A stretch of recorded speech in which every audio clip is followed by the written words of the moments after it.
The ABC News presidential debate starts right now.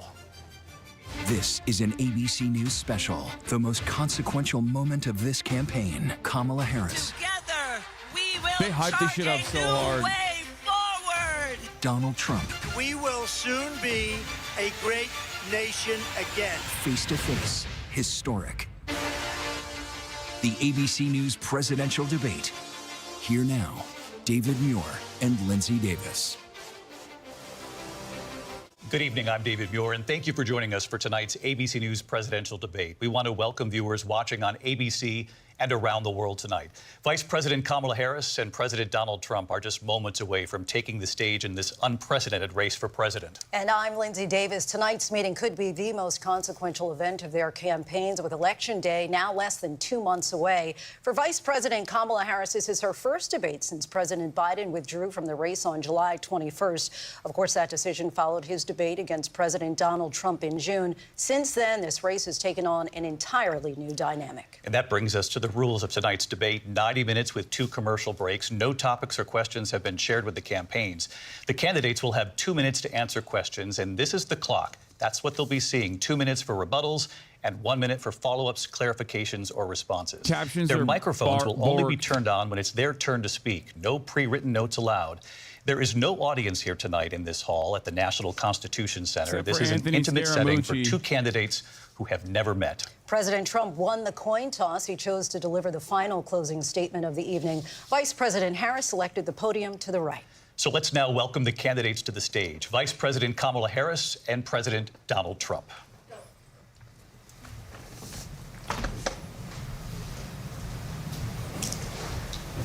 She's going in for a handshake. Let's have a good debate. Nice to see you. Have fun. Thank you. Oh! Welcome to you both. It's wonderful to have you. It's an honor to have you both here tonight. Good evening. We are looking forward to a spirited and thoughtful debate. So let's get started. I want to begin tonight with the issue that voters repeatedly say is their #1 issue, and that is the economy and the cost of living in this country. Vice President Harris, you and President Trump were elected 4 years ago, and your opponent on the stage here tonight often asks his supporters, are you better off than you were 4 years ago? When it comes to the economy, do you believe Americans are better off than they were 4 years ago? So I was raised as a middle-class kid. And I am actually the only person on this stage who has a plan that is about lifting up the middle class and working people of America. I believe in the ambition, the aspirations, the dreams of the American people. And that is why I imagine and have actually a plan to build what I call an opportunity economy. Because here's the thing. We know that we have a shortage of homes and housing. And the cost of housing is too expensive for far too many people. We know that young families need support to raise their children, and I intend on extending a tax cut for those families of $6,000, which is the largest child tax credit that we have given in a long time, so that those young families can afford to buy a crib, buy a car seat, buy clothes for their children. My passion, one of them, is small businesses. My mother raised my sister and me, but there was a woman who helped raise us. We call her our second mother. She was a small business owner. I love our small businesses. My plan is to give a $50,000 tax deduction to start up small businesses, knowing they are part of the backbone of America's economy. My opponent, on the other hand, his plan is to do what he has done before, which is to provide a tax cut for billionaires and big corporations, which will result in $5 trillion to America's deficit. My opponent has a plan that I call the Trump's sales tax, which would be a 20% tax on everyday goods that you rely on to get through the month. Economists have said that that Trump sales tax would actually result for middle-class families in about $4,000 more a year, because of his policies and his ideas about what should be the backs of middle-class people paying for tax cuts for billionaires. President Trump, I'll give you 2 minutes. First of all, I have no sales tax. That's an incorrect statement. She knows that. We're doing tariffs on other countries. Other countries are going to finally, after 75 years, pay us back for all that we've done for the world. And the tariff will be substantial in some cases. I took in billions and billions of dollars, as you know, from China. In fact, they never took the tariff off because there was so much money they can't. It would totally destroy everything that they've set out to do. They're taking in billions of dollars from China and other places. They've left the tariffs on. When I had it, I had tariffs, and yet I had no inflation. Look, we've had a terrible economy because inflation has, which is really known as a country buster. It breaks up countries. We have inflation like very few people have ever seen before, probably the worst in our nation's history. We were at 21%, but that's being generous because many things are 50, 60, 70, and 80% higher than they were just a few years ago. This has been a disaster for people, for the middle class, but for every class. On top of that, we have millions of people pouring into our country from prisons and jails, from mental institutions and insane asylums, and they're coming in and they're taking jobs that are occupied right now by African Americans and Hispanics, and also unions. Unions are going to be affected very soon. And you see what's happening. You see what's happening with towns throughout the United States. You look at Springfield, Ohio. You look at Aurora in Colorado. They are taking over the towns. They're taking over buildings. They're going in violently. These are the people that Xi and Biden led into our country, and they're destroying our country. They're dangerous. They're at the highest level of criminality, and we have to get them out. We have to get them out fast. I created one of the greatest economies in the history of our country. I'll do it again and even better. We are going to get to immigration and border security during this debate, but I would like to let Vice President Harris respond on the economy here. Well, I would love to. Let's talk about what Donald Trump left us. Donald Trump left us the worst unemployment since the Great Depression. Donald Trump left us the worst public health epidemic in a century. Donald Trump left us the worst attack on our democracy since the Civil War. And what we have done is clean up Donald Trump's mess. What we have done and what I intend to do is build on what we know are the aspirations and the hopes of the American people. But I'm going to tell you all in this debate tonight, you're going to hear from the same old tired playbook, a bunch of lies, grievances, and name-calling. What you're going to hear tonight is a detailed and dangerous plan called Project 2025 that the former president intends on implementing if he were elected again. I believe very strongly that the American people want a president who understands the importance of bringing us together, knowing we have so much more in common than what separates us. And I pledge to you to be a president for all Americans. President Trump will give you a minute here to respond. Number one, I have nothing to do, as you know, and as she knows better than anyone, I have nothing to do with Project 2025.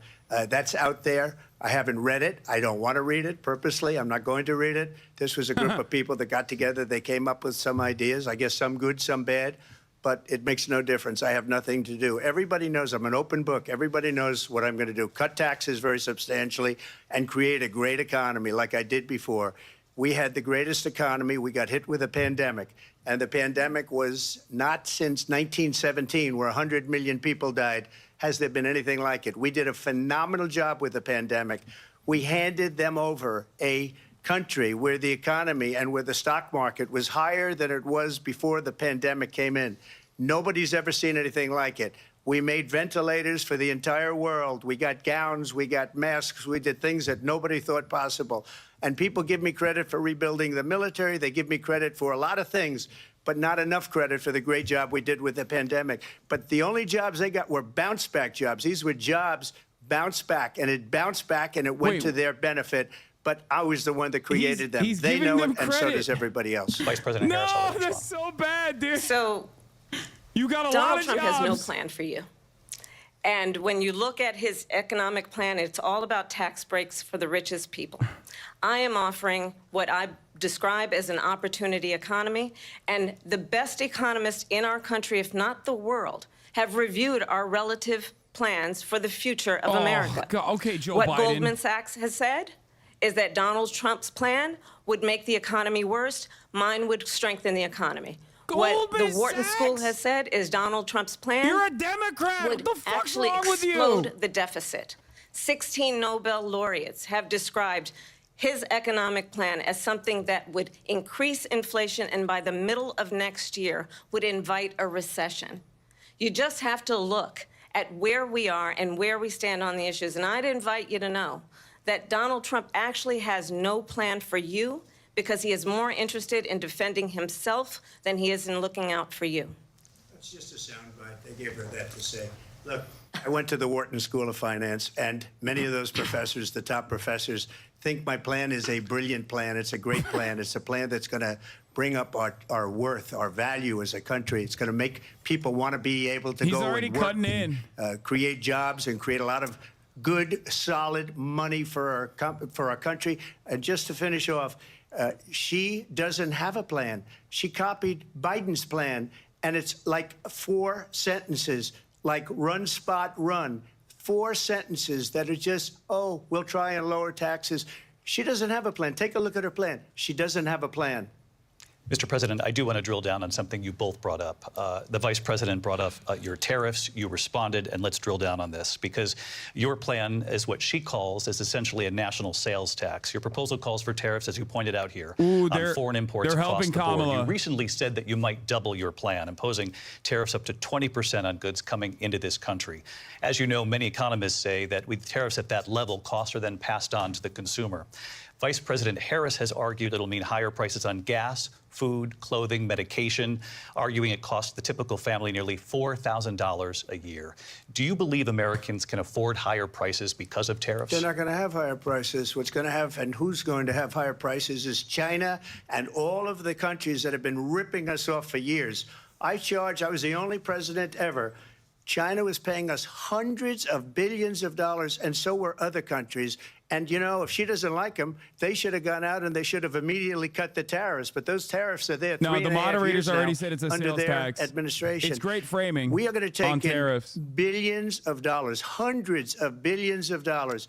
I had no inflation, virtually no inflation.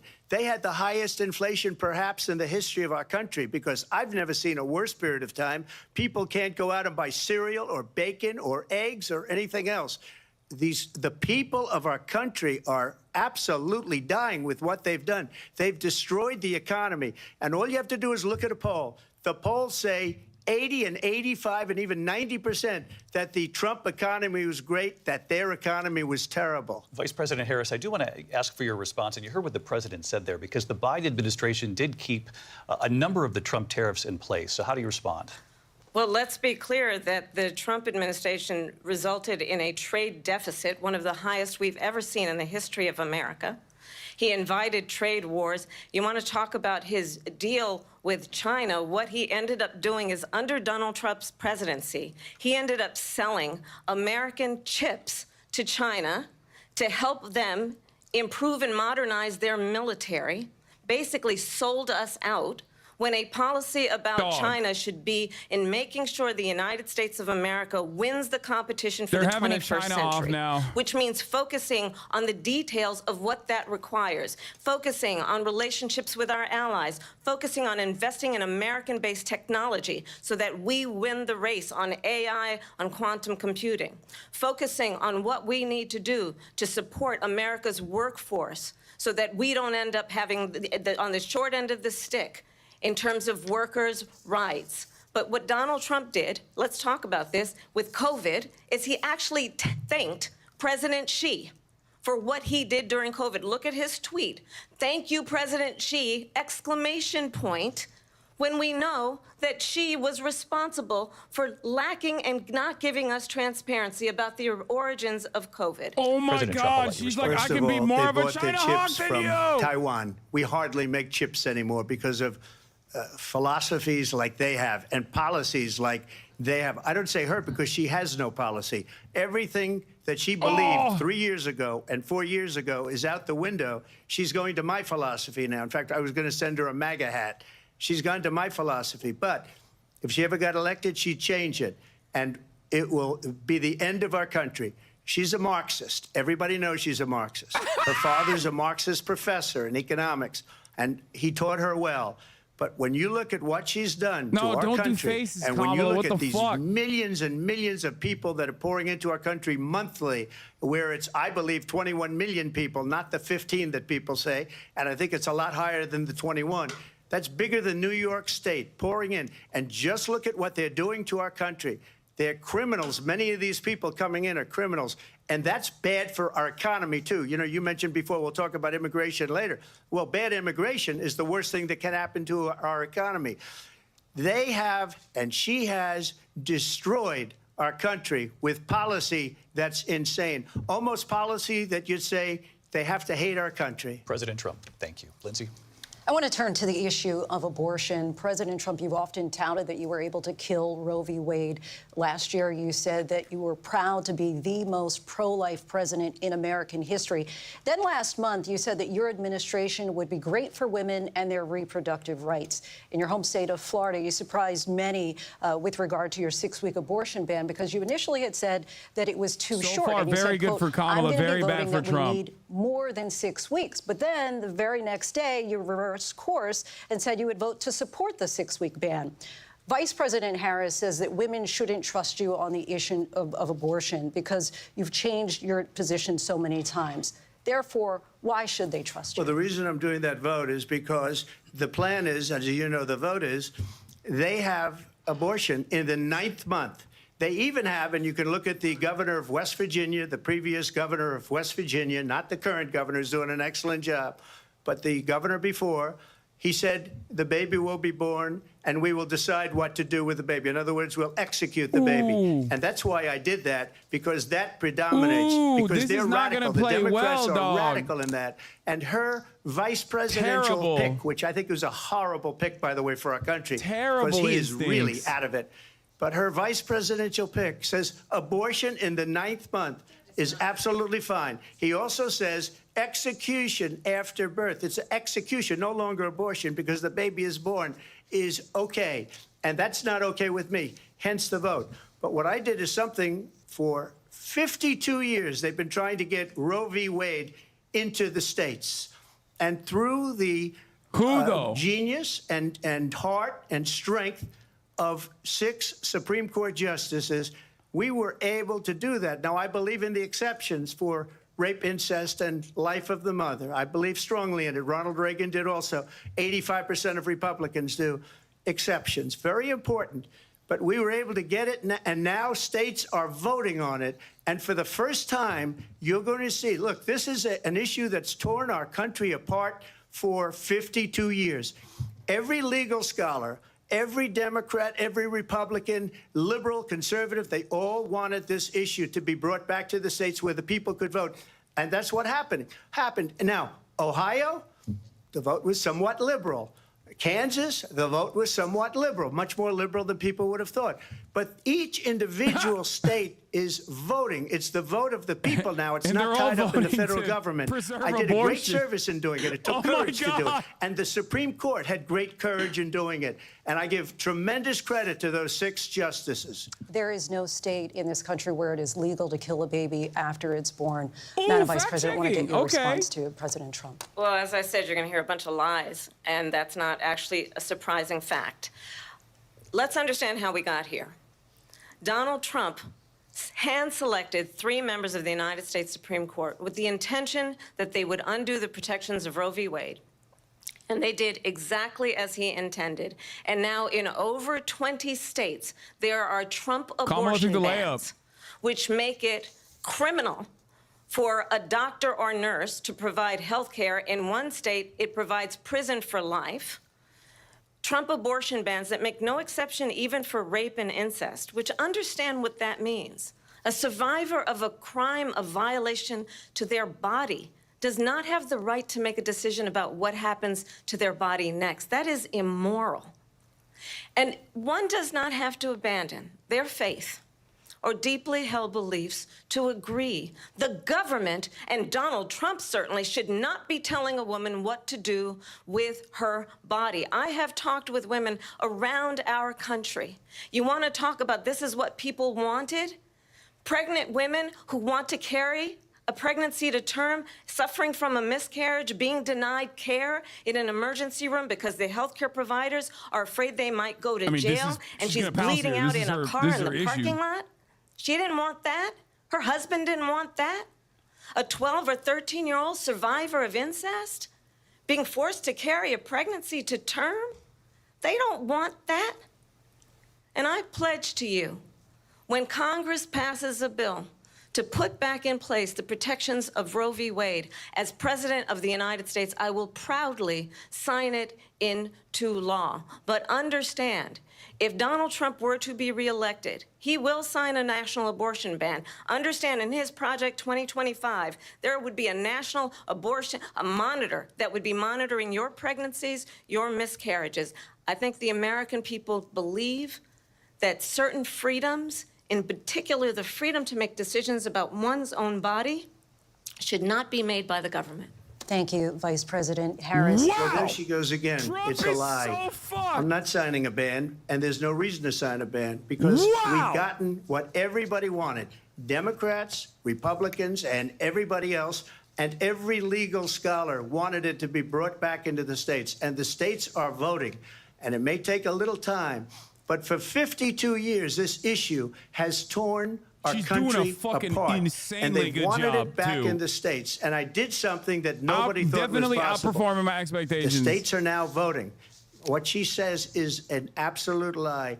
And as far as the abortion ban, no, I'm not in favor of abortion ban, but it doesn't matter because this issue has now been taken over by the states. Would you veto a Trump national said, "I'm not abortion in ban? favor of if an it Well, I abortion won't ban. have to because, again, two things. Number one, she said she'll After go back taking to Congress. ownership She'll over never it. get the vote. It's impossible for her to get the vote, especially now with the 50-50 and essentially 50-50 in both Senate and the House.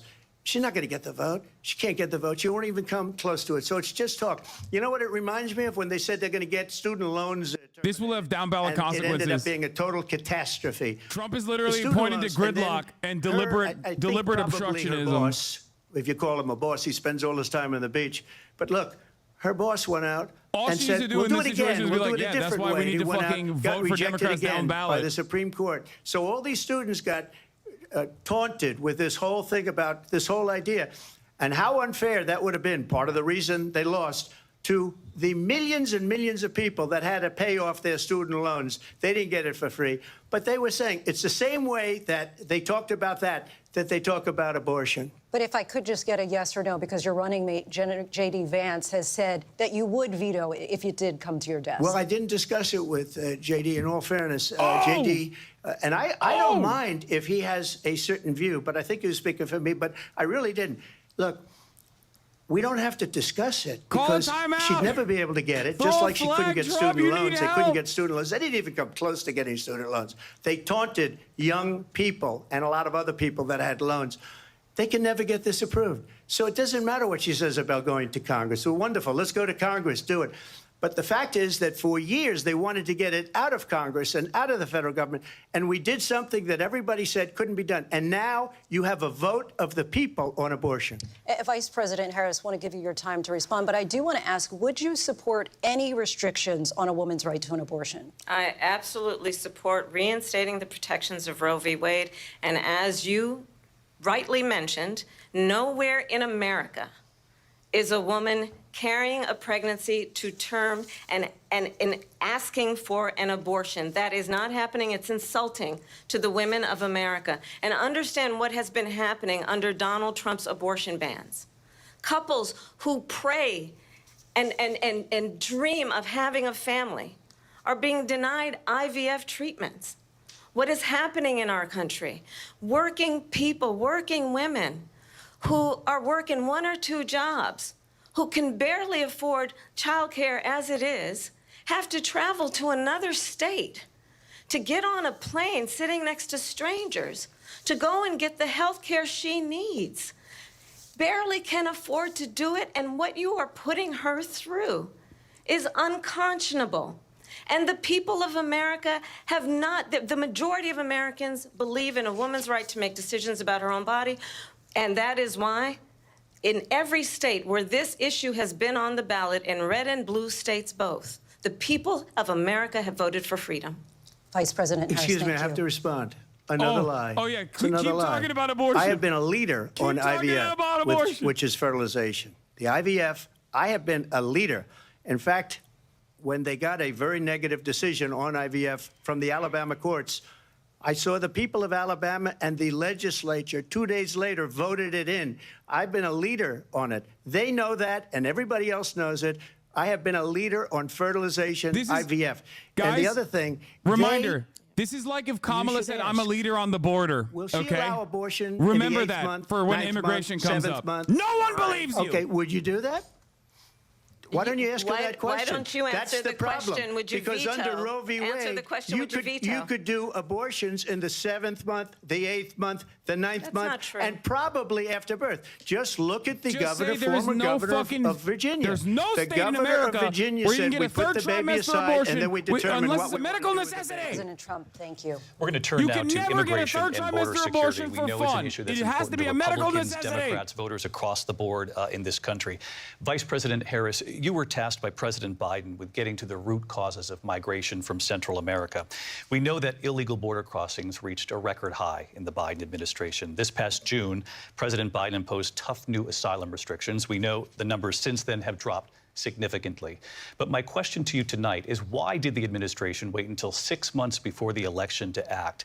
And would you have done anything differently from President Biden on this? So I'm the only person on this stage who has prosecuted transnational criminal organizations for the trafficking of guns, drugs, and human beings. And let me say that the United States Congress, including some of the most conservative members of the United States Senate, came up with a border security bill which I supported. And that bill would have put 1,500 more border agents on the border to help those folks who are working there right now overtime trying to do their job.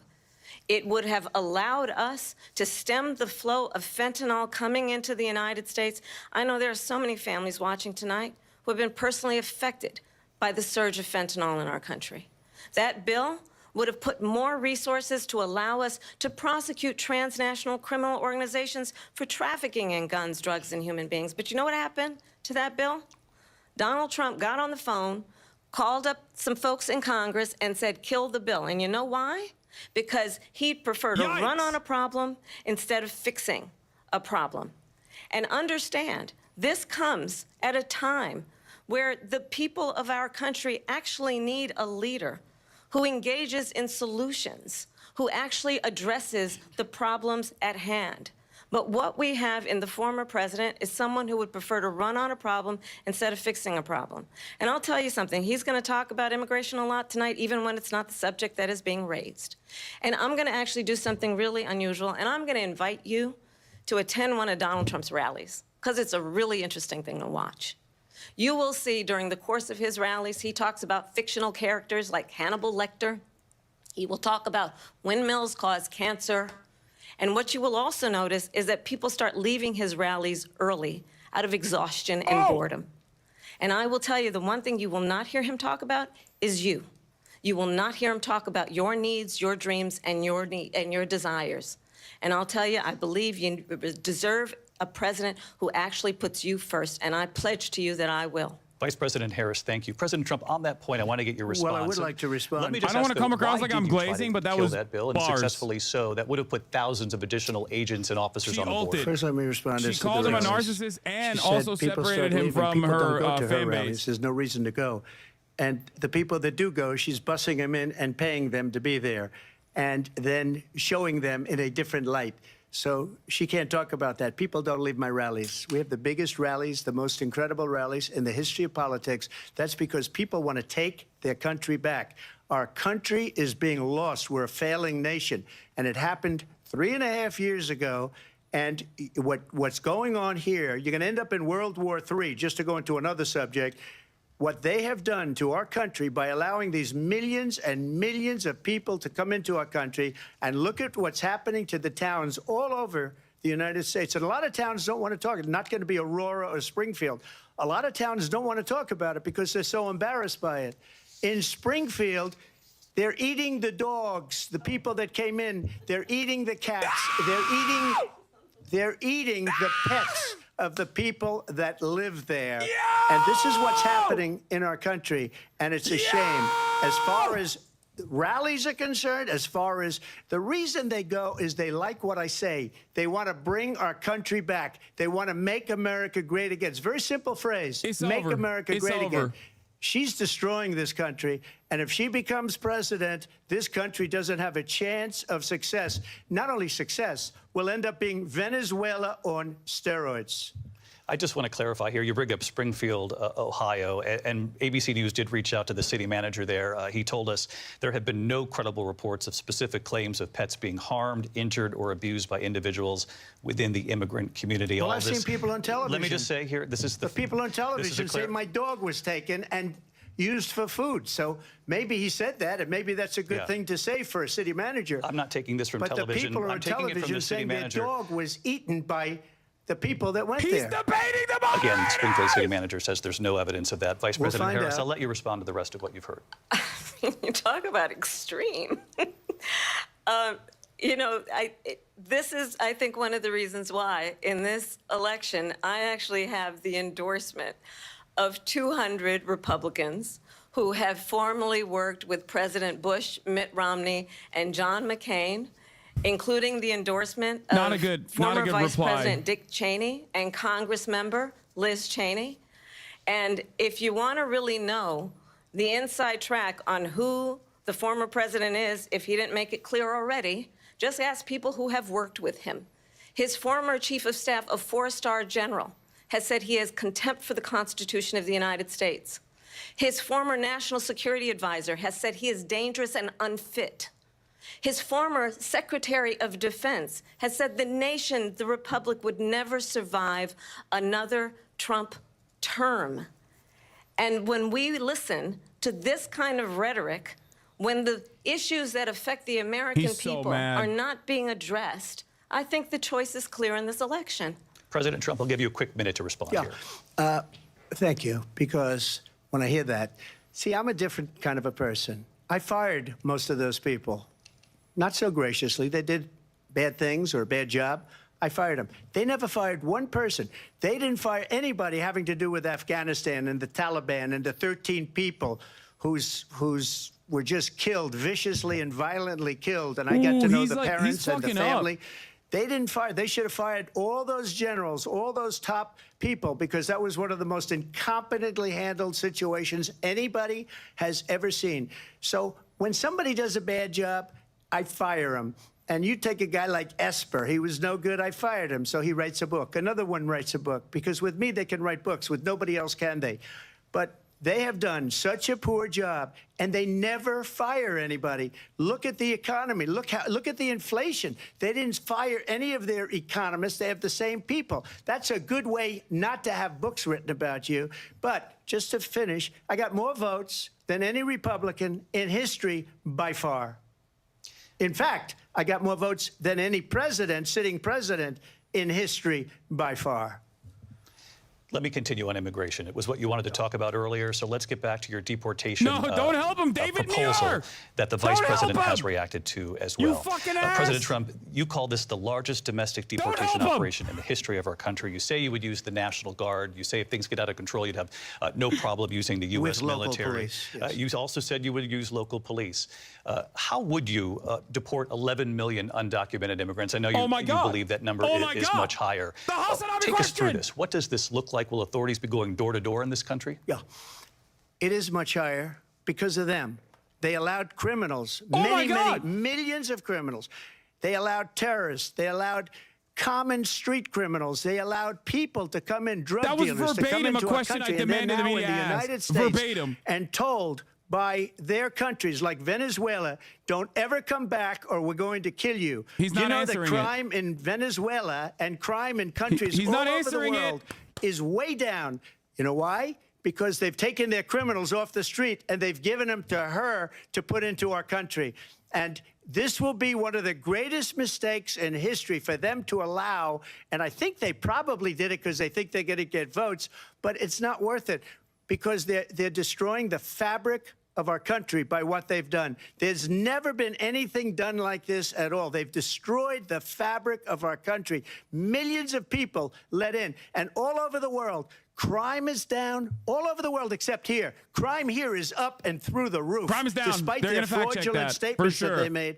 Crime in this country is through the roof. And we have a new form of crime. It's called migrant crime, and it's happening at levels that nobody This thought is possible. bullshit. President Trump, Please! as you know, the FBI says overall violent crime is actually coming down in this country. But Vice Excuse me, President the Harris, I'll FBI give you defrauded. this. They were defrauding statements. They didn't include the worst cities. They didn't include the cities with the worst crime. It was a fraud, just like their number of 818,000 jobs that they said they created turned out to be a fraud. President Trump, thank you. I'll let you respond, Vice President Harris. Well, I think this is so rich, coming from someone who has been prosecuted for national security crimes, economic crimes, election interference, No, has let been him- found liable Yo, for hit him on sexual immigration. assault, Stop and hitting his him. next big court Hit him on appearance is in November policy. at his Stop. own You did criminal enough direct sentencing. attacks. Hit him on policies. And Hit let's them on be the crime clear. shit. Where each person stands on the issue of what is important about respect for the rule of law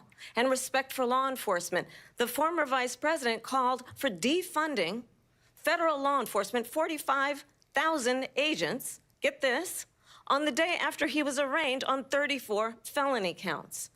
So let's talk about what is important in this race. It is important that we move forward, that we turn the page on this same old tired rhetoric and address the needs of the American people, address what we need to do about the housing shortage, which I have a plan for, address what we must do to support our small businesses, address bringing down the price of groceries. But frankly, the American people are exhausted with this same old tired playbook. Vice President Harris, thank you. Excuse me. Every one of those cases was started by them against their political opponent. And I'm winning most of them, and I will win the rest on appeal. And you saw that with the decision that came down just recently from the Supreme Court. I'm winning most of them. But those are cases, it's called weaponization. Never happened in this country. They weaponized the Justice Department. Every one of those cases was involved with the DOJ, from Atlanta and Fani Willis to the Attorney General of New York. Oh my and God, the this DA is in so New York. good. Loser Every shit. one of those cases. And then they say, oh, he's a criminal. They're the ones that made them go after me. By the way, Joe Biden was found essentially guilty on the documents case. And what happened in my documents case? They said, oh, that's the toughest of them all. A complete and total victory. 2 months ago, it was thrown out. It's weaponization, and they used it, and it's never happened in this country. They used it to try and win an election. They're fake cases. President Trump, thank you. A really quick response here, Vice President Harris, on this notion of weaponization of the Justice Department. Well, let's talk about extreme and understand the context in which this election in 2024 is taking place. The United States Supreme Court recently ruled that the former president would essentially be immune from any misconduct if he were to enter the White House again. Understand, this is someone who has openly said he would terminate, I'm quoting, terminate the Constitution of the United States, that he would weaponize the Department of Justice against his political enemies. Someone who has openly expressed disdain for members of our military. Understand what it would mean if Donald Trump were back in the White House with no guardrails, because certainly we know now the court won't stop him. We know J.D. Vance is not going to stop him. It's up to the American people Vice President stop Harris, him. thank you. Lindsay? Vice President Harris, in your last run for president. This is the one that weaponized, not me. She weaponized. I probably took a bullet to the head because of the things that they say about me. They talk about democracy. I'm a threat to democracy. They're the threat to democracy President with a fake Trump.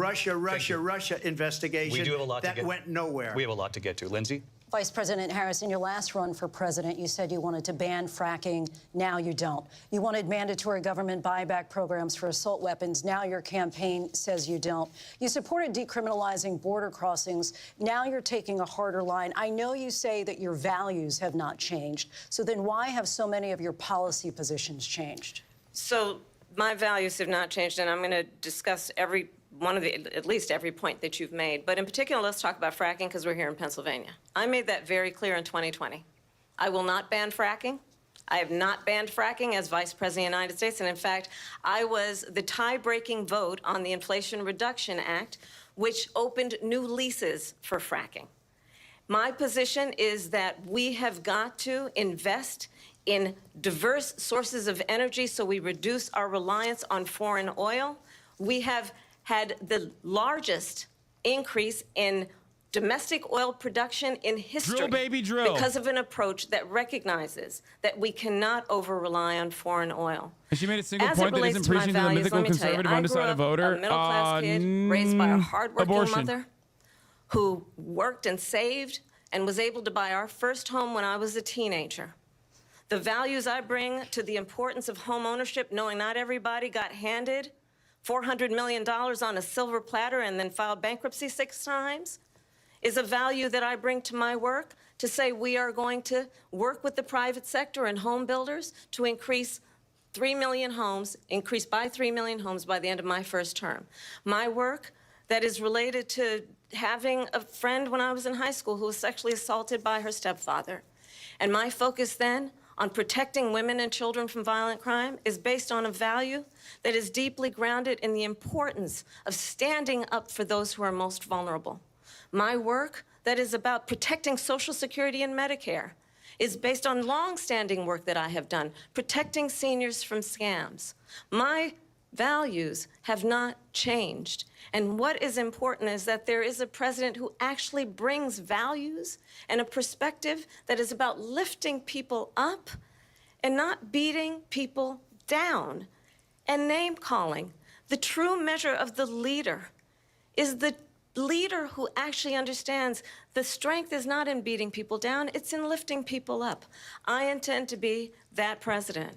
President Trump, your Well, response? first of all, I wasn't given $400 million. I wish I was. My father was a Brooklyn builder, Brooklyn, Queens, and a great father, and I learned a lot from him. But I was given a fraction of that, a tiny fraction, and I built it into many, many billions of dollars, many, many billions.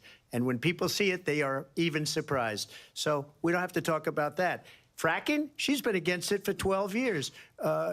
Defund the police, she's been against that forever. She gave all that stuff up very wrongly, very horribly, and everybody's laughing at it, okay? They're all laughing at it. She gave up at least 12 and probably 14 or 15 different policies. Like, she was big on defund the police. In Minnesota, she went out, wait a minute, I'm talking now, if you don't mind, please. I did Does that not. sound I'm familiar? talking. She went out in Minnesota and wanted to let criminals that killed people, that burned down Minneapolis, she went out and raised money to get them out of jail. She did things that nobody would ever think of. Now she wants to do transgender operations on illegal aliens that are in prison. This is a radical left liberal that would do this. She wants to confiscate your guns, and she will never allow fracking in Pennsylvania. If she won the election, fracking in Pennsylvania will end on day one. Just to finish, one thing so important in my opinion. So I got the oil business going like nobody has ever done before. When they took over, they got rid of it, started getting rid of it, and the prices were going up the roof. They immediately let these guys go to where they were. I would have been 5 times, 4 times, 5 times higher, because you're talking about 3.5 years ago. They got it up to where I was because they had no choice, because the prices of energy were quadrupling and doubling. You saw what happened to gasoline. So they said, let's go back to Trump. But if she won the election, the day after that election, they'll go back to destroying our country, and oil will be dead, fossil fuel will be dead. We'll go back to windmills, and we'll go back to solar, where they need a whole desert to get some energy to come out of it. You ever see a solar plant? By the way, I'm a big fan of solar, but they take 400, 500 acres of desert President soil. Trump, we have a These lot are of not good issues things that we for the have to get environment, to. as We're she out of time. understands. Thank you. Lindsay, thank you. We have an election in just 56 days. And He's I want to talk Bidening. about the peaceful transfer of power, which, of course, we all know is a cornerstone of our democracy, and the role of a president in a moment of crisis. Mr. President, on January 6th, you told your supporters to march to the Capitol. You said you would be right there with them. The country and the world saw what played out at the Capitol that day, the officers coming under attack. Aides in the West Wing say you watched it unfold on television off the Oval Office. You did send out tweets, but it was more than 2 hours before you sent out that video message telling your supporters to go home. Is there anything you regret about what you did on that day? You just said a thing that isn't covered peacefully and patriotically. I said during my speech, not later on. Peacefully and patriotically. And nobody on the other side was killed. Ashley Babbitt was shot by an out-of-control police officer. The other that side, should you have mean Congress never members? shot her. It's a disgrace. Not even a single. Mike But Pence we wasn't didn't even do hanged. This group of people that have been treated so badly. I ask, what about all the people that are pouring into our country and killing people that she allowed to pour in? She was the border czar. Remember that. She was the border czar. She doesn't want to be called the border czar because she's embarrassed by the border. In fact, she said at the beginning, "Oh, I'm Rambling. surprised you're not talking about the border yet." That's because she knows what a bad job they've done. What about those people? When are they going to be prosecuted? When are these people from countries all over the world, not just South America, they're coming in from all over the world, David, all over the world. And crime rates are down all over the world because of it. But let me just when ask are those, David, when are those people going to be prosecuted? When are the people that burned down Minneapolis going to be prosecuted? Or in Seattle? They went into Seattle. They took over a big percentage of the city of Seattle. More people were When are those prosecuted during the people gonna be BLM protest prosecuted? than But let me just ask you. January You might ask her 6th. that More question. people have been You were the prosecuted during the president. You were Palestine watching it protests unfold than on January television. 6th. It's a very simple question as we move forward toward another election. Is there anything you regret about what you did on that day? Yes or no? I had nothing to do with that other than they asked me to make a speech. I showed up for a speech. I said, I think it's going to be big. I went to Nancy Pelosi and the mayor of Washington, D.C., and the mayor put it back in writing, as you know. I said, you know, this is going to be a very big rally or whatever you want to call it. And again, it wasn't done by me. It was done by others. I said, I'd like to give you 10,000 National Guard or soldiers. They rejected me. Nancy Pelosi rejected me. It was just 2 weeks ago, her daughter has a tape of her saying she is fully responsible for what happened. They want to get rid of that tape. It would have never happened if Nancy Pelosi and the mayor of Washington did their jobs. I wasn't responsible for security. Nancy Pelosi was responsible. She didn't do her job. The question was about you as president, not about former Speaker Pelosi. But I do want Vice President Harris to respond here. I was at the Capitol on January 6th. I was the vice president-elect. I was also an acting senator. I was there. And on that day, the President of the United States incited a violent mob to attack our nation's capital, to desecrate our nation's capital. On that day, 140 law enforcement officers were injured, and some died. And understand, the former president has been indicted and impeached for exactly that reason. But this is not an isolated situation. Let's remember Charlottesville, where there was a mob of people carrying tiki torches, spewing anti-Semitic hate. And what did the president then at the time say? There were fine people on each side. Let's remember that when it came to the Proud Boys, a militia, the president said, the former president said, stand back and stand by. So for everyone watching who remembers what January 6th was, I say, we don't have to go back. Let's not go back. We're not going back. It's time to turn the page. And if that was a bridge too far for you, well, there is a place in our campaign for you to stand for country, to stand for our democracy, to stand for rule of law, and to end the chaos, and to end the approach that is about attacking the foundations of our democracy because you don't like the outcome. And be clear on that point. Donald Trump, the candidate, has said in this election there will be a bloodbath if this and the outcome of this election is not to his liking. Let's turn the page on this. Let's not go back. Let's chart a course for the future and not go backwards to the past. Let me just follow up here. It was a different term, and it was a term that related to energy because they have destroyed our energy business. What? That was where bloodbath was. Also, on Charlottesville, that story has been, as you would say, he's doing debunked. it. Laura Ingraham, Sean Hannity, Jesse, all of these people, He's doing they it. covered it. He If ate they the go an Charlottesville extra bait. sentence, they will see it was perfect. It was debunked in almost every newspaper, but they still bring it up, just like they bring 2025 up. They bring all of this stuff up. I ask you this. You talk about the Capitol.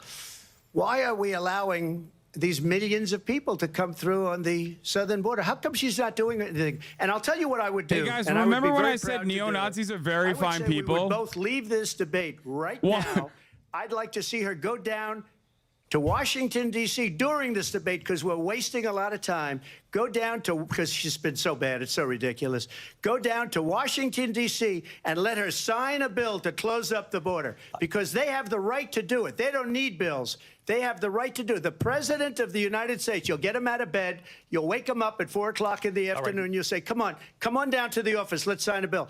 If he signs a bill that the border is closed, all he has to do is say it to the Border Patrol, who are phenomenal. If they do that, the border is closed. Mr. Those President, people are killing many people, unlike J6. We talked immigration here tonight. I do want to focus on this next issue to both of you, because it really brings us this into focus, truth in these times that we're living in. Mr. President, for 3.5 years after you lost the 2020 election, you repeatedly falsely claimed that you won, many times saying you won in a landslide. In the past couple of weeks leading up to this debate, you have said, quote, you lost by a whisker, that you, quote, didn't quite make it, that you came up a little bit short. I said that? Are you now acknowledging that you lost in 2020? No, I don't acknowledge that at all. But I you said did that say sarcastically. that. You know that. It was said, oh, we lost by a whisker. That was said sarcastically. Look, there's so much proof. All you have to do is look at it. And they should have sent it back to the legislatures for approval. I got almost 75 million votes, the most votes any sitting president has ever gotten. I was told if I got 63, which was what I got in 2016, you can't be beaten. The election, people should never be thinking about an election as fraudulent. We need two things. We need walls, and we have to have it. We have to have borders, and we have to have good elections. Our elections are bad. And a lot of these illegal immigrants coming in, they're trying to get them to vote. They can't even speak English. They don't even know what country they're in practically. And these people are trying to get them to vote. And that's why they're allowing them to come into our country. I did watch all of Just these say pieces of video. about I didn't the detect the fucking sarcasm, lost by a immigration, whisker. We man. didn't quite make it. And we should just point out here as clarification, and you know this, you and your allies, 60 cases in front of many judges, many of them No Republican. judge looked at it. And said they there was said no we didn't have widespread fraud. standing. That's the other thing. They said we didn't have standing, a technicality. Can you imagine a system where a person in an election doesn't have standing? The President of the United States doesn't have standing. That's how we lost. If you look at the facts, and I'd love to have you'll do a special on it. I'll show you Georgia, and I'll show you Wisconsin, and I'll show you Pennsylvania, and I'll show you. We have so many facts and statistics, but you know what? That doesn't matter, because we have to solve the problem that we have right now. That's old news. And the problem that we have right now is we have a nation in decline, and they have put it into decline. We have a nation that is dying, David. Mr. President, thank you. Vice President Harris, you heard the president there tonight. He said he didn't say that he lost by a whisker. So he still believes he did not lose the election that was won by President Biden and yourself. But I do want to ask you about something that's come up in the last couple of days. This was a post from President Trump about this upcoming election just weeks away. He said, when I win, those people who cheated, and then he lists donors, voters, election officials, he says will be prosecuted to the fullest extent of the law, which will include long-term prison sentences. One of your campaign's top lawyers responded saying, we won't let Donald Trump intimidate us. We won't let him suppress the vote. Is that what you believe he's trying to do here? Donald Trump was fired by 81 million people. So let's be clear about that. And clearly he is having a very difficult time processing that. But we cannot afford to have a president of the United States who attempts, as he did in the past, to upend the will of the voters in a free and fair election. And I'm going to tell you that I have traveled the world as Vice President of the United States, and world leaders are laughing at Donald Trump. I have talked with military leaders, some of whom worked with you, and they say you're a disgrace. And when you then talk in this way in a presidential debate and deny what over and over again are court cases you have lost because you did, in fact, lose that election, it leads one to believe that perhaps we do not have in the candidate to my right the temperament or the ability to not be confused about fact. That's deeply troubling, and the American people deserve better. I'll give you 1 minute to respond, Mr. President. Let me just say about world leaders. Viktor Orban, one of the most respected men. Viktor They call him a Orban, strong man. He's Let's a go. tough person. Americans love Viktor Smart. Orban. Prime Minister of Hungary. They No said, why is way. the whole world blowing up? 3 years ago, it wasn't. Why is it blowing up? He said, because you need Trump back as president. They were afraid of him. China was afraid, and I don't like to use the word afraid, but I'm just quoting him. China was afraid of him. North Korea was afraid of him. Look at what's going on with North Korea, by the way. He said Russia was afraid of him. I ended the Nord Stream 2 pipeline, and Biden put it back on day one, but he ended the XL pipeline. The XL pipeline in our country, he ended that. But he let the Russians build a pipeline going all over Europe and heading into Germany, the biggest Viktor pipeline Orban loves in the world. me. Look, Viktor Orban said it. He said the most respected, most feared person is Donald Trump. We had no problems when Trump was president, but when this weak, pathetic man that you saw at a debate just a few months ago, that if he weren't in that debate, he'd be running instead of her. She got no votes. He got 14 million votes. What you did, you talk about a threat to democracy. He got 14 million votes, and they threw him out of office. And you know what? I'll give you a little secret. He hates her. He can't stand her. But he got 14 million votes. They threw him out. She got 0 votes. And when she ran, she was the first one to leave because she failed. And now she's running. I don't understand it, but I'm okay with it because your time is I up. think we're Thank going to you. do very well. We've got a lot more to get to. Turning now Yes. to the Israel-Hamas war and the hostages who are still being held. Here we go. Americans Israel among dick them. riding. Vice President Get Harris, ready. in December, you said, quote, Israel has a Get right ready. to defend itself, but you added, quote, it matters how, saying international humanitarian law must be respected. Israel must do more to protect innocent civilians. You said that 9 months ago. Now an estimated 40,000 Palestinians are dead. Nearly 100 hostages remain. Just last week, Prime Minister Benjamin Netanyahu said there's not a deal in the making. President Biden has not been able to break through the stalemate. How would you do it? Well, let's understand how we got here. On October 7, Hamas, a terrorist organization, slaughtered She's losing 1,200 Michigan. Israelis. She's losing Michigan. Many of them It's young done. people who were simply attending a concert. Women were horribly raped. And so absolutely, I said then, I say now, Israel has a right to defend itself. We would. And how it does so matters. Because it is also true, far too many innocent Palestinians have been killed. Children, mothers. What we know is that this war must end. It must end immediately. That's a And the Trump way line. it will end is we need a ceasefire deal and we need the hostages out. And so we will continue to work around the clock on that. Work around the clock, also understanding that we must chart a course for a two-state solution. And in that solution, there must be security for the Israeli people and Israel, and in equal measure for the Palestinians. But the one thing I will assure you always, I will always give Israel the ability to defend itself, in particular as it relates to Iran and any threat that Iran and its proxies pose to Israel. But we must have a two-state solution where we can rebuild Gaza, where the Palestinians have security, self-determination, and the dignity they so rightly boring deserve. fucking lines, dude. President Trump, how would you negotiate Boo! with Netanyahu Boo! and also You Hamas in order suck. to get the hostages out and prevent the killing of more innocent civilians in Gaza? If I were president, it would have never started.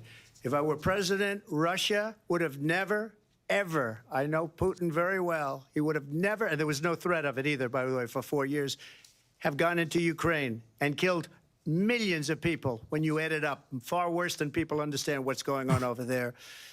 But when she mentions about Israel, all of a sudden, she hates Israel. She wouldn't even meet with Netanyahu when he went to Congress to make a very important speech. She refused to be there because she was at a sorority party of hers. She wanted to go to the sorority party. She hates Israel. If she's president, I believe that Israel will not exist within 2 years from now. And I've been pretty good at predictions, and I hope I'm wrong about that one. Yes! She hates Israel. At the same time, in her own way, she hates the Arab That's it. I'm population. voting for Kamala because Harris. the whole place is going to get blown up. Arabs, Jewish people, Israel will be gone. It would have never happened. Iran was broke under Donald Trump. Now Iran has $300 billion because they took off all the sanctions that I had. Iran had no money for Hamas or Hezbollah or any of the 28 different spheres of terror. And they are spheres of terror. Horrible terror. They had no money. It was a big story, and you know it. You covered it very well, actually. They had no money for terror. They were broke. Now they're a rich nation, and now what they're doing is they're spreading that money around. Look at what's happening with the Houthis and Yemen. Look at what's going on in the Middle East. This would have never happened. I will get that settled and He fast, fucked up the and I'll get peaceful the dove war line, though. with Ukraine and Russia ending. I think he tried if to I'm angle it. president-elect, I'll get He it tried done to angle it as like he's the before peaceful even candidate. He becoming fucked it up. president. Vice President Harris, he says you hate Israel. That's absolutely not true. I have my entire career and life supported Israel and Shut the up, Israeli Kamala, people. you fucking He knows idiot. that. He's Shut up. trying to Read again the room. divide and Read the distract fucking room, from the dumbass. reality, which is it is very well known that Donald Trump is weak and wrong on national security and foreign policy. It is well known God, she's that he so bad. admires dictators, wants to be a dictator on day one, according to himself. It is well known that he said of Putin that he can do whatever the hell he wants and go into Ukraine. It is well known that he said when Russia went into Ukraine, it was brilliant. It is well known he exchanged love letters with Kim Jong-un. And it is absolutely well known that these dictators and autocrats are rooting for you to be president again because they're so clear. They can manipulate you with flattery and favors. And that is why so many military leaders who you have worked with have told me you are a disgrace. That is why we understand that we have to have a president who is not consistently weak and wrong on Vice national President security, Harris. including the importance of upholding and respecting in highest regard our military. Vice President Harris, thank you. They're the ones, and she's the one that caused it, that's weak on national security by allowing every nation last month for the year, 168 different countries sending people into our country. Their crime rates are way down. Putin endorsed her last week, said, I hope she wins. And I think he meant it, because what he's gotten away with is absolutely incredible. It wouldn't have happened with me.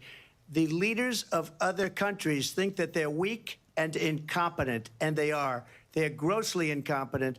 And I just ask one question. Why does Biden go in and kill the Keystone Pipeline and approve the single biggest deal that Russia's ever made, Nord Stream 2, the biggest pipeline anywhere in the world going to Germany and all over Europe? Because they're weak and they're ineffective. And Biden, by the way, President gets paid Trump, a lot of money. Thank you. We have a lot of issues to get to. We'll be right back with much more of this historic ABC News presidential debate from the Holy National Constitution fuck. Center right here in Philadelphia. Back. God damn, what a fucking journey we went on. Yo, Edinger Mentum, you can unmute. Okay. What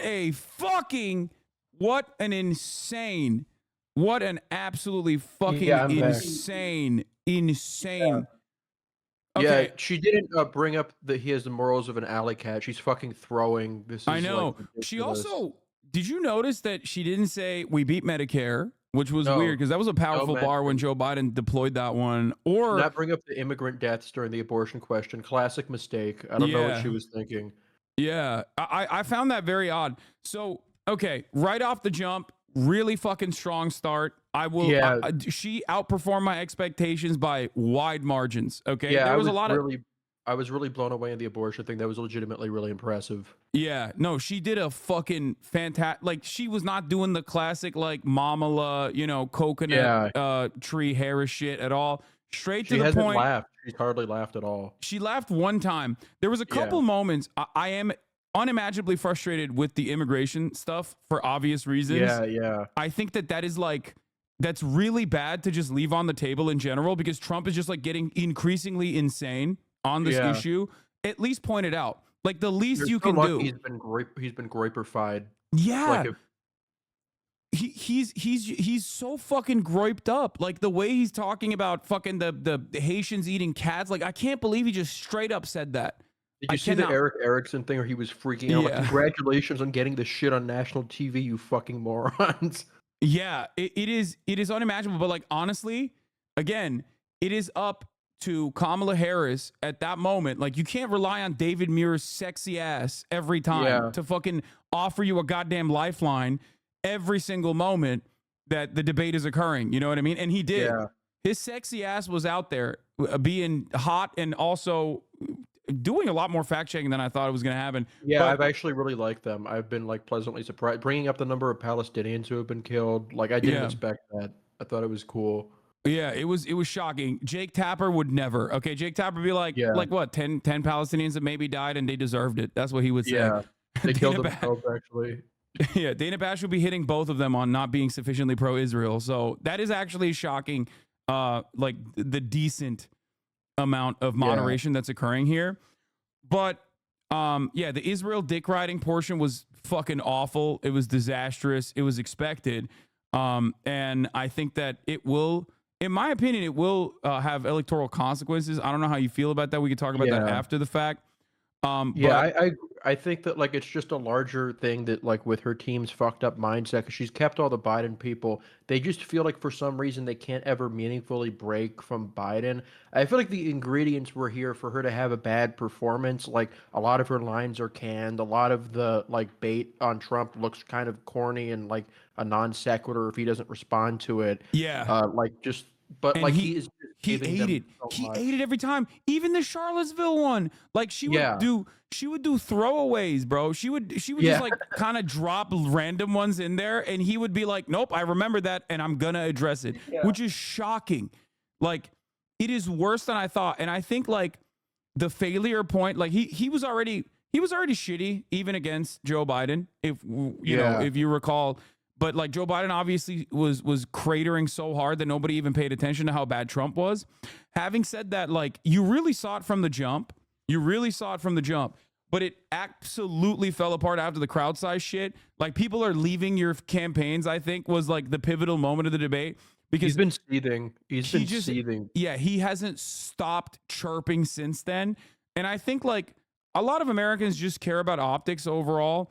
And if you were like will this motivate more people to go out and vote for Kamala Harris? I don't know, because like there isn't a lot of like policies past the opening monologue. But overall, I mean, she absolutely looks way more professional. Like she's doing, I mean, she is reminding people how fucking narcissistic Donald Trump is and showing like what a normal president would look like in a way that even Joe Biden wasn't able to do after 2020. So it's it's just like I mean I'm like trying to keep track of like the pulse like with like just like searching stuff on Twitter. If you search Celtic Shaq, everybody's saying that he looks like Celtic Shaq. They're saying he's an insult to Celtic Shaq. Oh, there it is, back. Yeah. Let's see if he can clutch this out.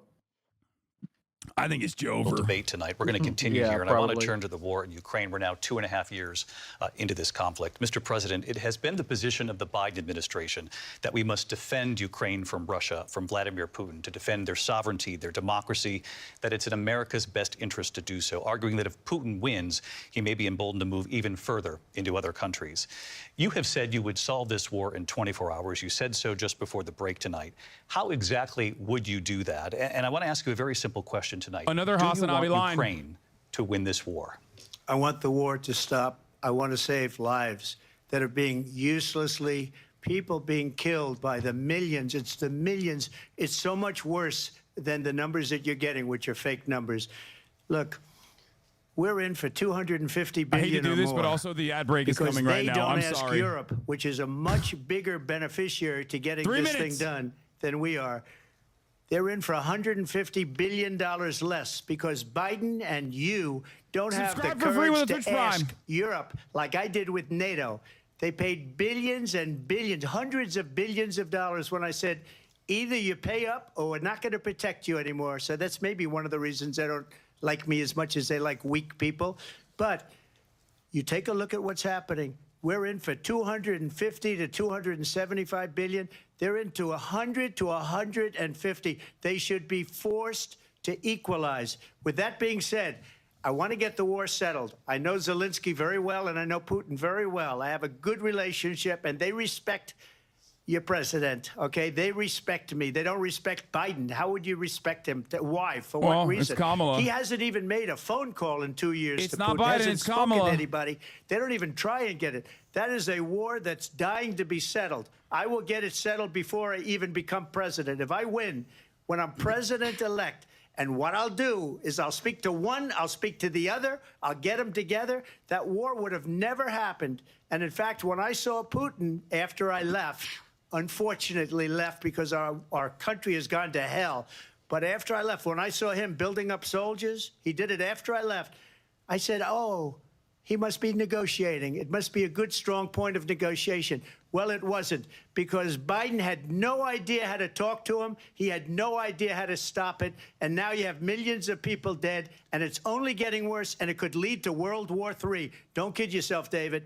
We're playing with World War III, and we have a president that we don't even know if he's... Where is our president? We don't even know if he's a president. And just to clarify they here... They threw him out of a campaign like a dog. We don't even know. Is he our president?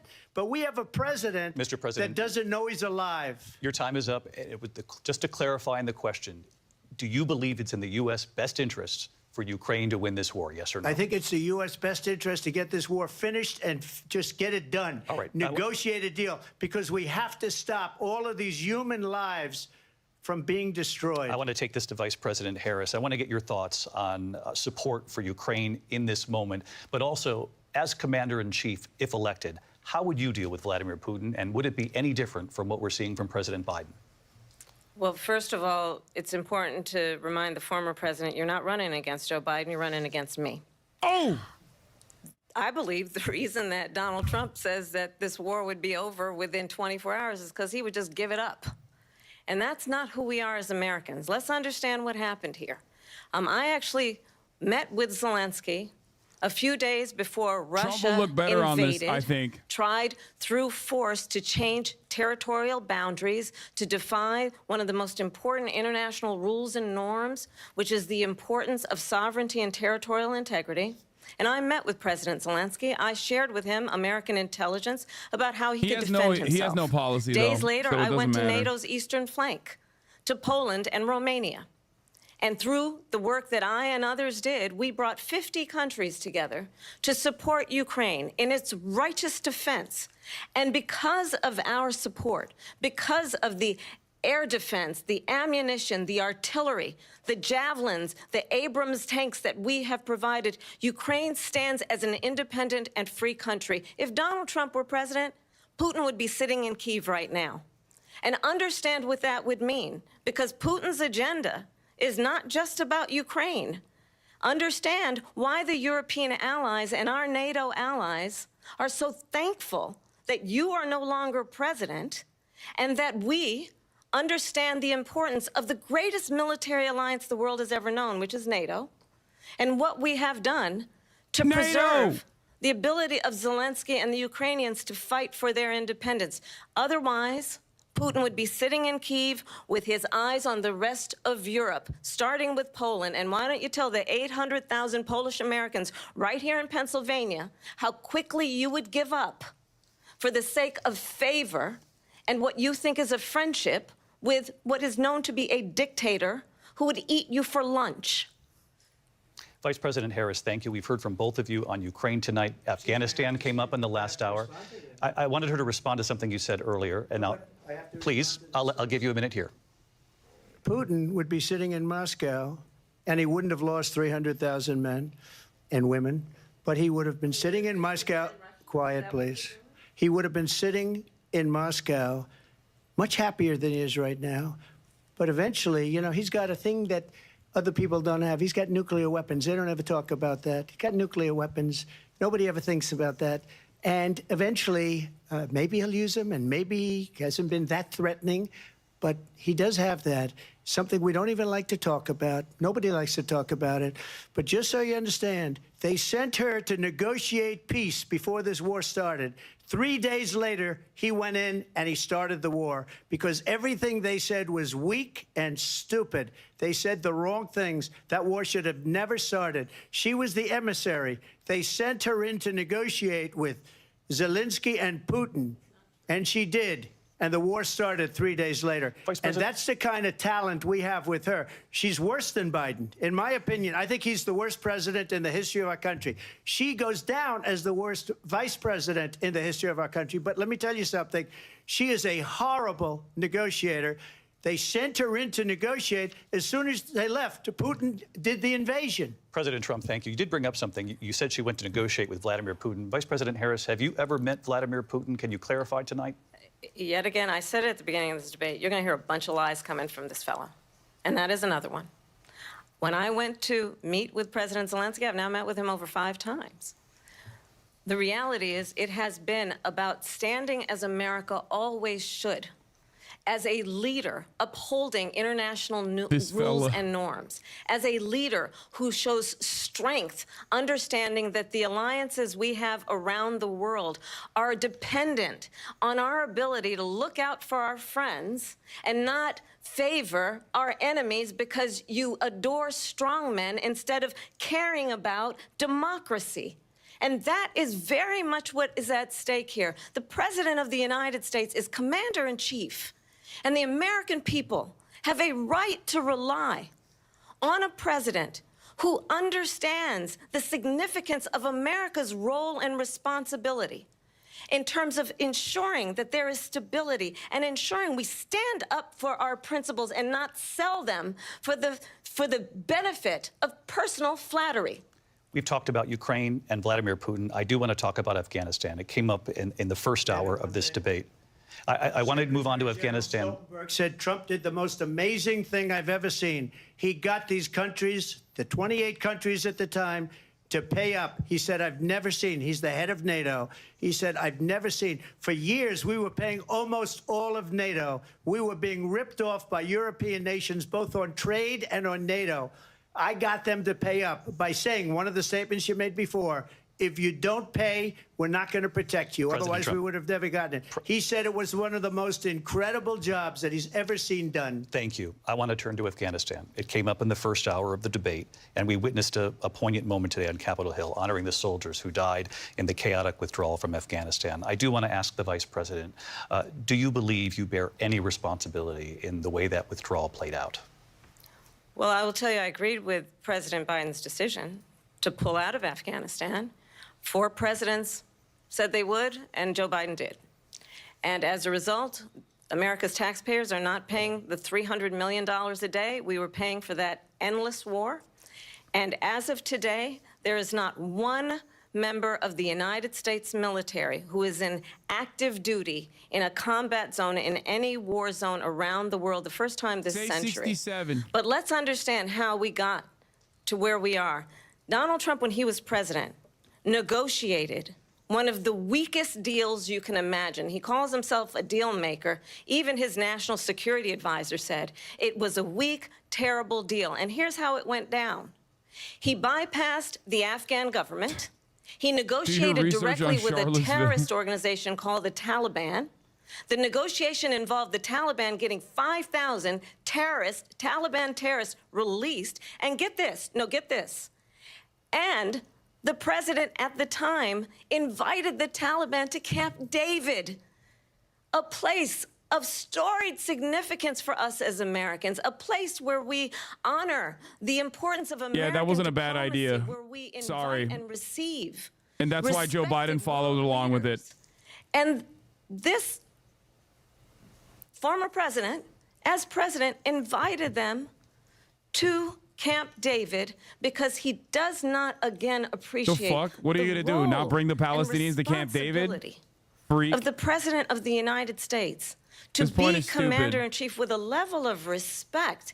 And this gets back to the point of how he has consistently disparaged and demeaned members of our military, that's how you do deals. Fallen soldiers, and the work that we must do to uphold the strength and the respect of the United States of America around the world. Vice President Harris, thank you. President Trump, your response to her saying that you began the negotiations with the Taliban. So if you take a look at that period of time, the Taliban was killing our soldiers, a lot of them, with snipers.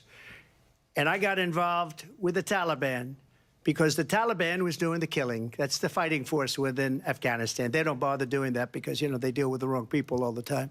But I got involved. And Abdul is the head of the Taliban. He is still the head of the Taliban. And I told Abdul, don't do it anymore. You do it anymore, you're going to have problems. And he said, why do you send me a picture of my house? I said, you're going to have to figure that out, Abdul. And for 18 months, we had nobody killed. We did have an agreement negotiated by Mike Pompeo. 18 months. I mean, Abdul, his house was a prison, dog. He was in prison. You took him out of prison. We were getting out. We would have been out faster than them, but we wouldn't have lost the soldiers. You literally we wouldn't took have him left out of prison. many Americans behind, and we wouldn't have What left. is going on? We wouldn't have left $85 billion worth of brand new, beautiful military equipment behind. And just to finish, they blew it. The agreement said you have to do this, and they didn't do it. They didn't do it. The agreement was terminated by us because they didn't do what they were supposed to do. I want to move on. And these people did the worst withdrawal, and in my opinion, the most embarrassing moment in the history of our country. And by the way, that's why Russia attacked Ukraine, because they saw how incompetent she and her boss are. President Trump, thank you.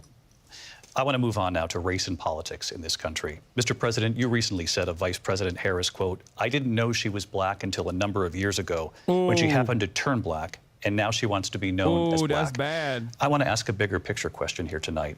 Why do you believe it's appropriate to weigh in on the racial identity of your opponent? I don't, and I don't care. I don't care what she is. I don't care. You make a big deal out of something. I couldn't care less. Whatever she wants to be is okay with me.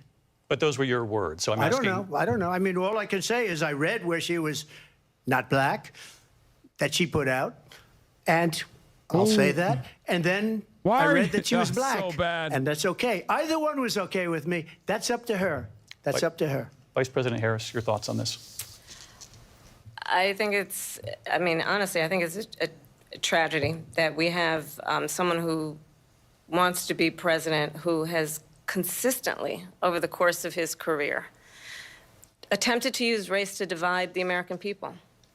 You know, I do believe that the vast majority of us know that we have so much more in common than what separates us, and we don't want this kind of approach that is just constantly trying to divide us, and especially by race. And let's remember how Donald Trump started. He was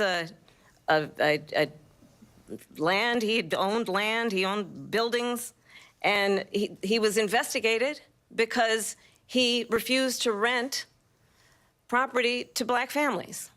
Let's remember, this is the same individual who took out a full-page ad in the New York Times State landlord calling for the execution of 5 young black and Latino boys who were innocent, the Central Park 5. Took out a full-page ad calling for their execution. This is the same individual who spread birther lies about the first black president of the United States. And I think the American people want better than that, want better than this, want someone who understands, as I do, I travel our country. We see in each other a friend. We see in each other a neighbor. We don't want a leader who is constantly trying to have Americans point their fingers at each other. I meet with people all the time who tell me, can we please just have discourse about how we're going to invest in the aspirations and the ambitions and the dreams of the American people? Knowing that regardless of people's color or the language their grandmother speaks, we all have the same dreams and aspirations and want a president who invests in those, not in hate and division. Vice President Harris, thank you. Lindsay? President Trump, this is now your 3rd time. This is the most divisive presidency in the history of our country. There's never been anything like it. They're destroying our country, and they come up with things like what she just said. going back many, many years, when a lot of people, including Mayor Bloomberg, agreed with me on the Central Park Five, they admitted, they said, they pled guilty. And I said, well, if they pled guilty, they badly hurt a person, killed a person ultimately. And if they pled guilty, then they pled, we're not guilty. But this is a person that has to stretch back years, 40, 50 years ago, because there's nothing now. I built one of the greatest economies in the history of the world, and I'm going to build it again. It's going to be bigger, better, and stronger. But they're destroying our economy. They have no idea what a good economy is. Their oil policies, every single policy. And remember this, she is Biden. You know, she's trying to get away from Biden. I don't know the gentleman, she says. She is Biden. The worst inflation we've ever had, a horrible economy because inflation has made it so bad, and she can't get away with that. Thank you. Your time is up, I Lindsay. want to respond to that, though. I want to just respond briefly. Clearly, I am not Joe Biden, and I am certainly not Donald Trump. And what I do offer is a new generation of leadership for our country, one who believes in what is possible, one who brings a sense of optimism about what we can do instead of always disparaging the American people. I believe in what we can do to strengthen our small businesses, which is why I have a plan. Let's talk about our plans and let's compare the plans. I have a plan to give startup businesses $50,000 tax deduction, to pursue their ambitions, their innovation, their ideas, their hard work. I have a plan, $6,000 for young families for the first year of your child's life, to help you in that most critical stage of your child's development. I have a plan that is about allowing people to be able to pursue what has been fleeting in terms of the American dream by offering a help with down payment of $25,000 down payment assistance for first-time home buyers. That's the kind of conversation, I believe, David, that people really want tonight, as opposed to a conversation that is constantly about belittling and name-calling. Let's turn the page Vice President and move Harris, forward. thank you. Let's turn to policy. President Let's turn Trump, back we to have policy. to move on. President Trump. Let's turn to policy, She please. has a plan to defund the police. She has a plan to confiscate everybody's gun. President Trump, she we has do a have to plan move on to not other allow issues. fracking in Pennsylvania or anywhere else. Okay. Thank you, That's Mr. what her President. plan is until just recently. I just need Lindsay, to go ahead. respond President because Trump, the President former Trump. president has said No, I'm something sorry. twice that I need to No, respond to. I'm sorry. We're I going just need to move respond on, Vice one President time Harris. to what he has President said Trump, this multiple is times. now your Yes. third time running for president. You have long vowed to repeal and replace the Affordable Care Act, also known as Obamacare. You have failed to accomplish that. You now say you're going to keep Obamacare, quote, unless we can do something much better. Correct. Last month, you said, quote, we're working on it. So tonight, 9 years after you first started running, do you have a plan, and can you tell us what it is? Obamacare was lousy health care, always was. It's not very good today. And what I said, that if we come up with something, and we are working on things, we're going to do it and we're going to replace it. But remember this, I inherited Obamacare because Democrats wouldn't change it. They wouldn't vote for it. They were unanimous. They wouldn't vote to change it. If they would have done that, we would have had a much better plan than Obamacare. But the Democrats came up. They wouldn't vote for it. I had a choice to make when I was president. Do I save it and make it as good as it can be, never going to be great, or do I let it rot? And I felt I had an obligation, even though politically it would have been good to just let it rot and let it go away. I decided, and I told my people, the top people, and they're very good people. I have a lot of good people in that administration. We read about the bad ones. We had some real bad ones, too, and so do they. They have really bad ones. The difference is they don't get rid of them. But let me just explain. I had a choice to make. Do I save it and make it as good as it can be, or do I let it rot? And I saved it. I did the right thing. But it's still never going to be great, and it's too expensive for people. And what we will do is we're looking at different plans. If we can come up with a plan that's going to cost our people, our population, less money and be better health care than Obamacare, then I would absolutely do it. But until then, I'd run it as good as it can be run. So just a yes or no, you still do not have a plan? I have concepts of a plan. I'm not president right now. But if we come up with something. I would only change it if we come up with something that's better and less expensive. Oh, and this there are is so concepts bad. and options we have to do that. And you'll be hearing about it in the not too distant future. Vice President Harris, in 2017, you supported Bernie Sanders' proposal to do away with private insurance and create a government-run healthcare system. 2 years later, you proposed a plan that included a private insurance option. What is your plan today?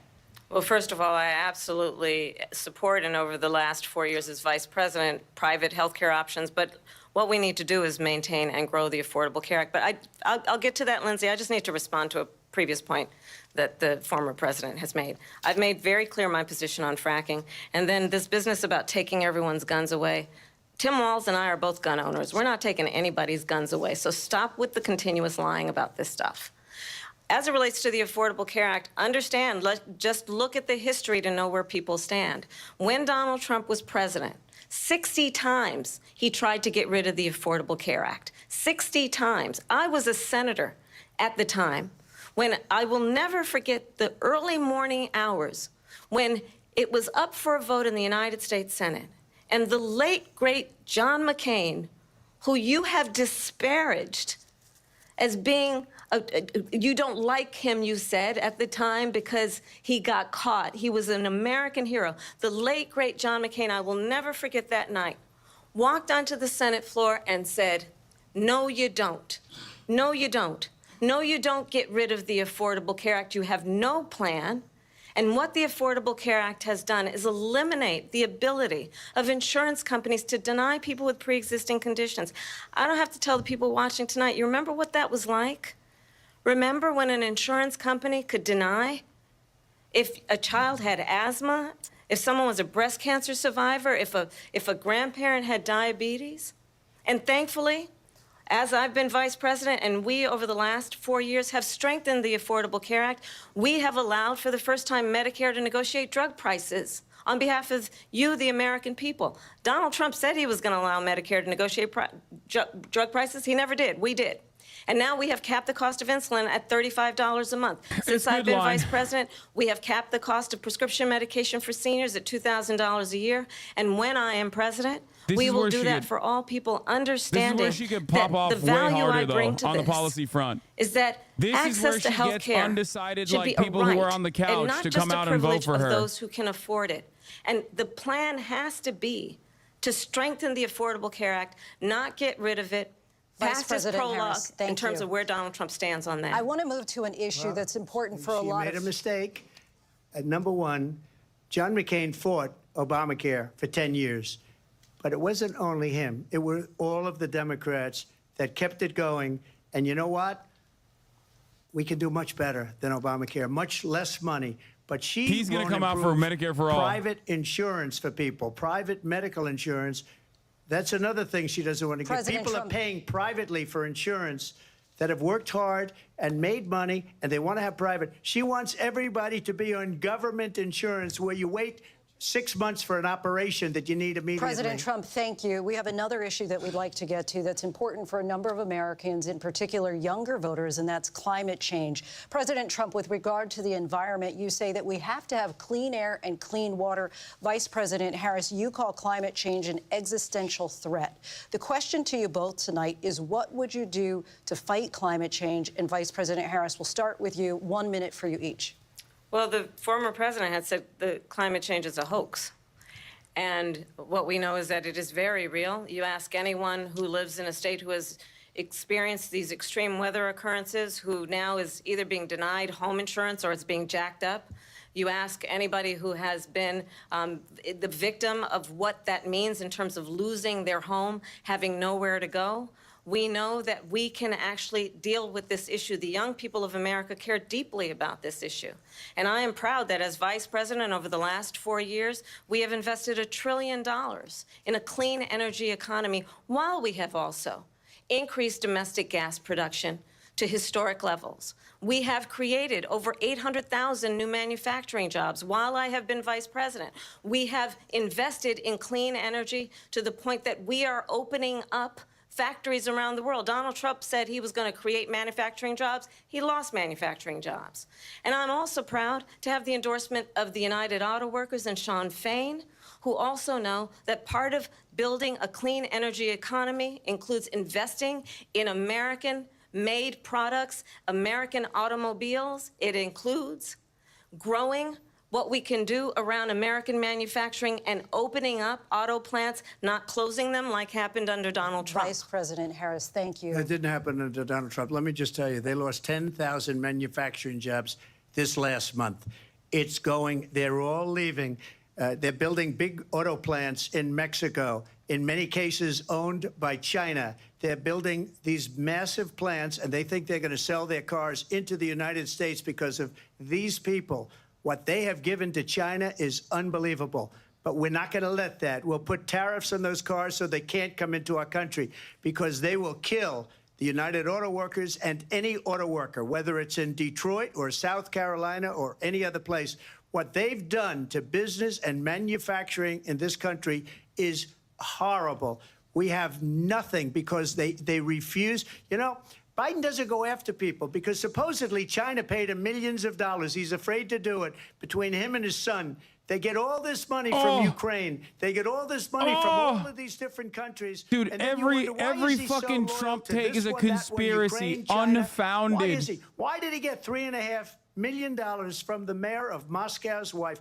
Why did he get? This why did she motherfucker pay is him supposed to be talking about $3.5 climate right million? now.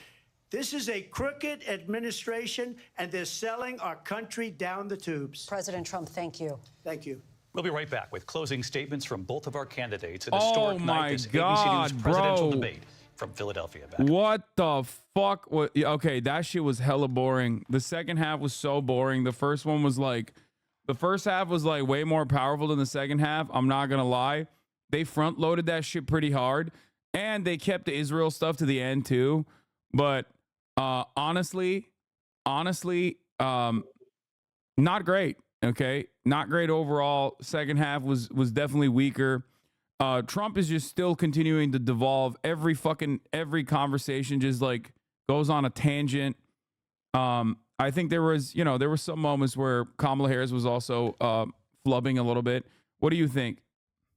She didn't try to bait him at all in the second half, which I thought was kind of weird. Like that went like kind of like weirdly smoothly. He sounded terrible. I think that like right now, like the poly market, like odds for like who won the debate is like 95% for Kamala, which like I think will be true. They usually have like the intra, like the one big thing that I was like really kind of shocked by, that I was surprised that she didn't really hit him on. He got baited on the fucking Central Park 5. He said they were guilty. Like, Yeah. God, yeah, that was one thing he got baited on, I guess. Like, oh, it's not over yet. Somebody said it's over, but it's not. It's still, No. There's the statement. final monologue that they're going to do their final closing statements, which I suspect is going to be exactly the same shit that they've said. For better or for worse, both Kamala Harris and Donald Trump are just like kind of going and doing exactly what they've been doing. Like her Israel stuff was just like obviously dog shit. I think that there was my analysis on this, and I've been saying this for quite some time now, is that on the issue of like not the Afghan withdrawal necessarily, that was a powerful moment for Kamala Harris, like actually standing on that. Even though she flubbed the first half. I will say, like, I think Donald Trump presented himself as a peaceful dove against Hillary Clinton in 2016, and a lot of voters responded positively to that. Obviously, Clinton had a lot of additional baggage on top of everything else, but he was not even able to do that this time around. I think that could have been 3 points that he could have hammered. He could have been more moderate on immigration. He could have been more moderate, like a little bit, like dialed it back and didn't do like conspiracies and stuff. And I think that would have been more appealing to like a broader audience. But he went way too hard on immigration. I think that's going to backfire on him. He went way too hard on, like, he kept doing this. He kept doing this thing. Like, he even did it on abortion, where he was just like obviously lie, and would like in an opportunity where like he could technically jam up Kamala Harris and be like, oh, well, do you want third trimester abortions? Like, what point would you ever restrict abortion if you would? Like, that kind of Yeah, well, she just question says would I be, support Roe. That's like that's the line. They don't ever like say, "Oh, Roe means you have this sort of type of yeah, restriction." yeah, So yeah. that maybe kind of doesn't But make this because he clear as was it should lying about be. like post-birth abortions and shit, that like he wouldn't even be able to hit like a good line of attack on Kamala Harris on that front. And I think that that similar attitude presented itself even when he was talking about, when he was talking about, like, Russia and Israel Palestine. Like, in a lot of moments where he didn't really talk about Israel Palestine, like throughout this entire process, throughout the past 11 months, whenever he did, he presented himself as like the guy who's going to end it, right? The guy who's going to end it Yeah. all. And I think at this point he should have probably had some way of ending it. Like he could say something beyond like, "Nah, I'm just going to end it." Yeah, that And would have he worked in 2016, I think, when like the whole concept was like, oh, I'm like this person, I can get shit done. I'm like this competent like outsider. That was like a really big underrated part of his appeal, I think. And that shine has gone off after he's already been president. Like when he has to like kind of say like, oh, half of my administration was morons, but like I'm gonna do it better this time. And also like I don't talk with JD Vance about anything. It's like it's the Celtics Shaq phenomenon. He's Celtics Trump. Yeah. But what I'm saying is like he fucked up on 3 strong suits that he could hammer Kamala Harris on. By going too hard on immigration, he fucked up on that front, and I think like he lied far too much, which kind of Yeah. cooked him a little bit. I think he They're also mauling fucked up about the on, fact checkers. They're mauling about ABC on yeah, everyone is getting mauled about ABC. The debate is coming back, but I think that it was good that they actually did moderate the debate. You shouldn't be Oh able to yeah, get I away thought with it was lying that great. much on national television on a presidential debate. So fuck everybody. Statements, and Vice President Harris, we begin with you. So I think you've heard tonight 2 very different visions for our country. One that is focused on the future, and the other that is focused on the past, and an attempt to take us backward. But we're not going back. And I do believe that the American people know we all have so much more in common than what separates us, and we can chart a new way forward. And a vision of that includes having a plan, understanding the aspirations, the dreams, the hopes, the ambition of the American people, which is why I intend to create an opportunity economy, investing in small businesses, in new families, in what we can do around protecting seniors, what we can do that is about giving hardworking folks a break and bringing down the cost of living. I believe in what we can do together that is about sustaining America's standing in the world and ensuring that we have the respect that we so rightly deserve, including respecting our military and ensuring we have the most lethal fighting force in the world. I will be a president that will protect our fundamental rights and freedoms, including the right of a woman to make decisions about her own body and not have her government tell her what to do. I'll tell you, I started my career as a prosecutor. I was a DA, I was an attorney general, a United States senator, and now vice president. I've only had one client, the people. And I'll tell you, as a prosecutor, I never asked a victim or a witness, are you a Republican or a Democrat? The only thing I ever asked them, are you okay? And that's the kind of president we need right now. Someone who cares about you and is not putting themselves first. I intend to be a president for all Americans and focus on what we can do over the next 10 and 20 years to build back up our country by investing right now in you, the American people. Vice President Harris, thank you. President Trump? So she just started by saying she's going to do this, she's going to do that, she's going to do all these wonderful things. Why hasn't she done it? She's been there for 3.5 years. Bro, this is your opening statement. What are you doing? I mean, closing statement. They've had 3.5 years to create jobs and all the things we talked about. Why hasn't she done it? She should leave right now, go down to that beautiful White House, go to the Capitol, get everyone together and do the things you want to do, but you haven't done it, and you won't do it because you believe in things that the American people don't believe in. You believe in things like we're not going to frack. We're not going to take fossil fuel. We're not going to do things that are going to make this country strong, whether you like it or not. Germany tried that, and within 1 year, they were back to building normal energy plants. We're not ready for it. We can't sacrifice our country for the sake of bad vision. But I just ask one simple question. This is reverse 2016 in some ways. Why didn't she do it? We're a failing nation.